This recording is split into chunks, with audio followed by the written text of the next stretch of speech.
de ona na if you are my jinshra bria me get some person ko tuno ushra me yes some person ko musical president ushra me musical president ushe me nyam me penny pa ma me kwan ma me asant my ball ama wa himfu ni na ball time ebe ta bachi enti free say na na do boom din say me ko Ghana Post managing director and I'm sure say me afia twem na what county allergy kakra enti e dey addition there by the two muso we pesa akunya ba na mitimi be chia won me me don enti the didi e go chia board so ebra me ko ya nchela board chairman and the board members so buy also buy no muti am na so afibia no oba e no be din komo e be jinshira nti na yehwe animu a se kwa be ba ho na yetimi aba na yede hu aba be chi na ya jinshira se bi asanti shira konkra odi bibi ya be jinshira na yetimi akwa kobo nti sabra ya play na me pese board ya sa introduce ya ho kire obi se de be a wo hu o ma wo se we mu de o ye Ghana Post board members nti wada ma board members mo a o so na o chiana na bi madaro na na madaro o chiana na neno e baya na enkomodi no popa ba ko ene se pese ye di aseda e bro na e be da wase wo de wo ye ma post office na ye ma hu so se ye ni so na post office so ye be hye wo nyam wo daily dan bibia ye be bia e be hye wo nyam e wo nti eno so eye enkomo a toso ni no a na ye pese ye nyina ye ba na yetimi de be e beto eni na wada ma de wo bio ni se na be ye Ghana Post managing director ye duma die ba kwa Ghana Post e di na akofon kakra ye philatelic area eno ye stamp a ye na ekwa amalo ni na obera ne nipa bi ne se stamp bi ni su bio na so stamp nipa bebre ani da so je ho we ase your stamp collectors omoto stamp na nu ye ya na wada ma ni sa Queen Elizabeth efiri mu ni stamp a ye launch ye no we ase finance ye ton more than 3 million copies of Queen Elizabeth stamp and unti Ghana Post ye join international philatelic body na mirror mu no so many omo apempem su bia na Ghana omo yi say ye ni nipa ba ko a ye betimi aye a philatelic stamp about you timi ne me board any philatelic committee ye share adwuma ho nya so de na ye ma ye da bia yi de say akonya bi say aba ye nwen ho da ye mfamra ne mfamatu na so ma ye ho kwan a ne ye timi atu ho anamo wayi ohene ana wayi ne dom ba kwa be da be committee bi ho ama ya dwendwene ho enche na 25th anniversary kure ba we ye bibi a ye betimi ya hye asanteman nyina nyonyam na Otumfuo din be ko ba bia we ne ya post office bi e wo wi ase no sa stamp we bi be wo na e be ko ya se afa na nyina nti eno so na wadaro ma ye ba se e be to enu se Ghana Post mpanifo ye dwendwene ho no we ya de ba ko a e pese ye na o ma ye ho kwan a we ma hipa ni etimi o mu nyina dwendwene ho na ya yes stamp ama akoba bia ma obi ehu sa santeman so ye wade so a emudu na wada ma de etoso enan eye adaka yesu bi na eche medu hu komo watu ye fu bebre se any technology aba the post office yen so yen kikan ho e technology aba so na ye de aye aduma any post office first na obi na ntiba post office ko na aba betua the post office bill any utimi dial e wo phone so na watua post office bill any punya letter na da letter box no a ya ye ade ya sibo ye friend scattle parcel box and a parcel box o post office adaka ya de bo afiafie mu enti nipa bebre obi o wa na nka enfa enka no ati adum sese watu akotena pakro no ontimi nya da no nya ho ba adum ba le post office ya de scattle parcel box be bo ofia o ma ye instruction bia na wotwe mienu bia na abusu bia na said every day pra post office for be yi krata na amane bia wanya e wo letter box no we the about to parcel box here e wo fie ni na parcel box yi won kwa na wo safa a wo be bia wo be eno nti na ye baya ye si ye di enne no ye de baako ebe ma na na ye de abomenhia ha se de be ya ama de e ba e betimi akọbox mu de se bi kwa na secretariat close ye betimi de ato parcel box mu na yetimi eja no so kan na nanti e baya ye nsemfu na ye nsa titru eni na ye wa de se de adaroma ba na na eni etse wa banya de eni adaroma sa de se de bi wo so de tu na ya de se de ne nso nche na ye wo kegiti post office na post office ayi di adwuma wo hopa na e ba se ye ba be security afoforo no e ma ye je mu e ma aban ni ma na ye si awie no hu se awie central market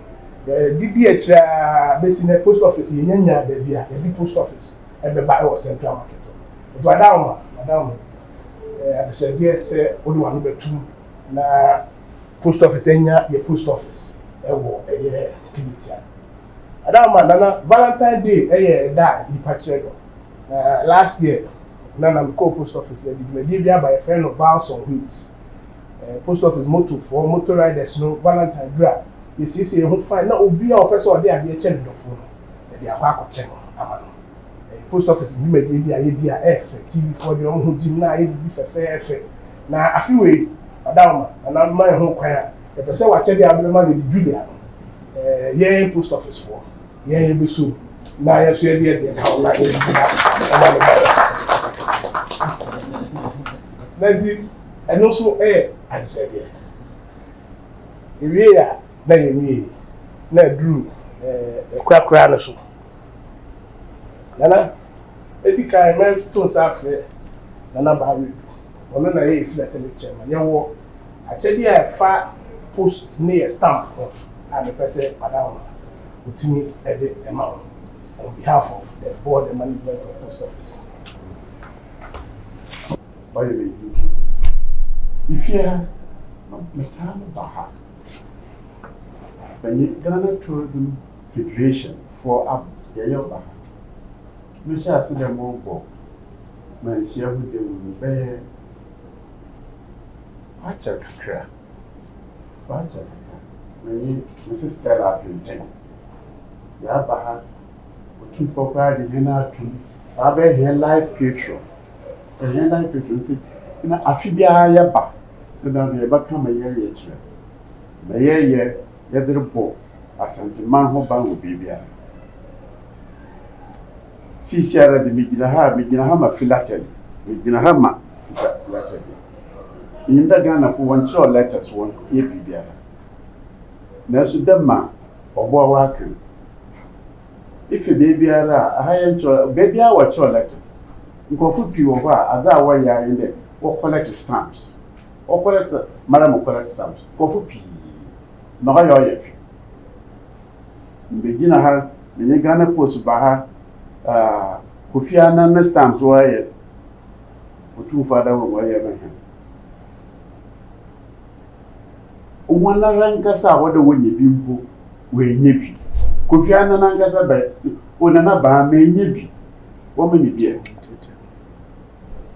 ye dana nase ne ye begina ha eko wiadi na fenyinara dem book we oil da arbo on the stamps na wo nti the bear the bread the two for monere we eduma ye riti ine iyi so Yaboboa post office, Mawa Yepi. Otumfuo in 20 years. Ncho wade ye the Madi. What is 70? Ncho wade ye the Madi. Why and then you Yamaga Ghana mana or the Ghana post? What is so? It's a bear, ye dear brand, but we other ye na oboa the room. On ye board at the room, ye to one. Na ya papa the baba mo bere mo de se nde da anka de Otumfuo di na afia to ko Ghana post a ibohu wo ko yi kremi bi ti ya de baya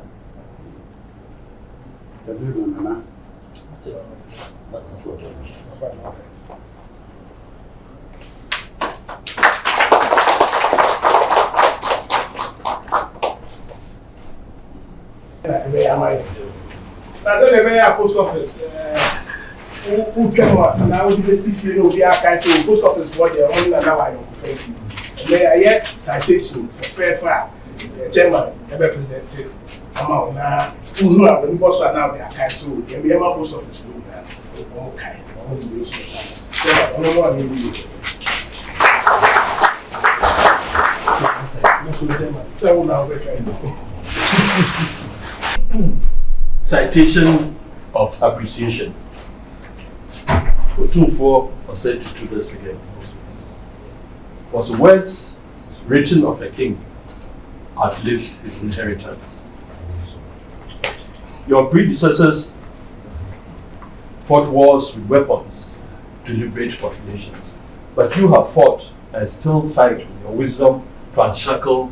unborn generations from the surge of complex economic and social challenges. Kings come and go, but your legacy will outlast generations. The impact of your kingship deepens the relevance of culture in the 21st century world. The board and management of Ghana Post Company Limited wishes to express our sincere gratitude to Your Royal Highness, Otumfuo said to the second, for your unflinching support and wise counsel. May these words of appreciation resound in the annals of your impressive reign and for many more thereafter. Nana Ukaso. Nana, and then when a friend of Ghana Post passing box, say we fear that they are born. We are here, to a still that they are idea, and that they will be to a copy a home grant a ultimate. Now, key won't one out will be until the key shape of the or I said, yeah, no, it's postman never know the idea, but I say, post office, before me, if you want to buy it, I didn't and then you pass now with that kind. Postman never will be passing box, will use we have very anti-theft system into be anti-me that. Sadly, you know, technical system will be into me for being cassette, a baby a year. The anti-theft system, no matter the top, with them about the top. And to move back, we key. To say, my back, I'm saying, yeah, there's no way meeting a beer day with you. Here, and I said, I just want to suffer back. That would be that free. I don't suffer when you might be.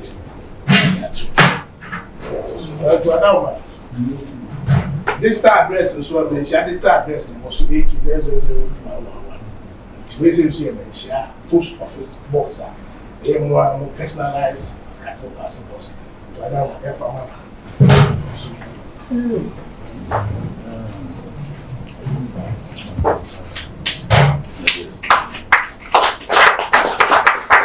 and then Ghana Post management and the board chairman George Afiji Haywood and the board members, any key management yeba Otumfuo honom or Asantememu eba ebechia nana ne Ghana Post wa yonkofa enunti ebrano Ghana Post board eya ebechia no na enanchia no na eyanchia sonko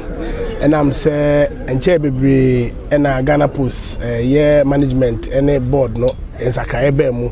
ema me say me na mababe new managing director of Ghana Post and board members and so new members kakra abem ntina we say ye ba na ye beda ye ho adi e che na na afi so Ghana Post wo ye post offices bebre e wa santememu ye ne nana e wo nkita hodie bebre enu ntina we say ye ba na ye ne bedididi eno so ho bi enkomo ye to so bio Ghana Post ya befu dwumadie bi aye di ye parcel box service ye scattle parcel box ye post officer obia benya bi wo no ani fie na enka ne post office obia je se wo kɔ ba bia wo post office wo no akɔbi o letter box say the letter box na ba ofie enam ya GPS address system ninti obi o ha wonya letter na e wo ne post office box mo a ubetimi ama post office afa na e de abrew e wo letter box e wo fie mu no na o parcel so ama ne die bebre no ubetimi age e wo scatter parcel box ni enu tie na e ba ya de menhia so de abre menhia a ya ba be install e menhia scatter parcel box na afa ye odwumadie bia ya ye di no Valentine Day bia na afiwe Valentine Day no ye ne menhia enso ebebomadi sa adwumadie ne nso bi enti eno nso ye ne nana ebedwendwen ho bedi ho komo ekakra na afi nso ye sa abeje nana nsem nhira ene ne mpaibo se de be ya adwumadie bi a ye di no ebekototen na ye sa abeje adwenkyere nso efa nneoma bi a ye di na ne kase pa ye commemorative stamp obeha stamp ya ye no ye free bibi philatelic stamp na just stamp collections and stamp collectors na ye nana be din komo fa Ghana Post mpanyfo adwene a ya bɔ ne pose ye afi 2023-2024 no ye ne menhie ka bom na ya launche Otumfuo stamp a ebe ko wiase afa na nyina na nche na no a Queen Elizabeth efri mu no philatelic stamp a omo ye ma no ewiase afa na nyina ya ton millions of copies eno nti ye ogidie pa se edwumadie bi a ye di a betwe oman Ghana ankasa aben eye kronkro dom ho na philatelic stamp ya de bi a ye fa so bo oman ho dawuro eno nti Ghana bekọ ba bia bebo post office bi e wo wiase ba bia sebe Otumfuo a ono so aye nipa bi a sebe Ghana ha oye one of our major figures when it comes to cultural figures no sebe na memuo ne kingdom ebekọ wiase mina na nipa so behu se ye ba Ghana na ya ba behwa ebekọ a long way to promote tourism na ebesa ma Ghana Post nso eja ne hini ewo ba bi bebre ni nkronkro bebre so ye ba ye no nana eje ye fel so pa na nso ni edi nkomo obehwa ye di nkomo almost 30 minutes to an hour na wada na di se ono kra no ne nkola brem na post office ye ba bi opekọ pa na oni post office nso ye adwuma o kire se menhia letter box PO box 285 menhia na chese eno kra chese o kai ne letter box odi ho nkom bibre na kire se de nani age ho pa ne technology and post office ye dia ba ye no mo se enkan no ubetua o letter box age se wanante akọ post office be ne no o dial *447 *160 hasha otimi tua ne letter box bill wodi ho adanse na yani ajepa nti oboy abaso na wo se yenkran se sebe ebinom dwene se email ne WhatsApp ne ade ba no post office adwuma ne begu nanso ene wo hu se ye de ho age parcel ni mu na wo hu se ye courier deliveries na no Valentine Day de ye no hu ye na nani age se afiwe ye decide se ye ne manhia ebe kan bom na Valentine Day no so ya ye bibi stronko amagana fo nyina hu nti otu yefo na oboy abaso na ne nkomo no ase ye na ye bekoso asom Ghana Post ye dwumadie ne se ye boama nipa ho nkitahodie akoso na ye guso ye na ye bekoso aye na sese kura de ye EMS service na ye kwano contemporary tem no sese ya tum ya shem first ne se 24 hours and ne less than 24 hours onsa beka se wo southern sector enunti akwanya bebre beba afiwe Ghana Post action ye na ye bedi dwuma bebre nso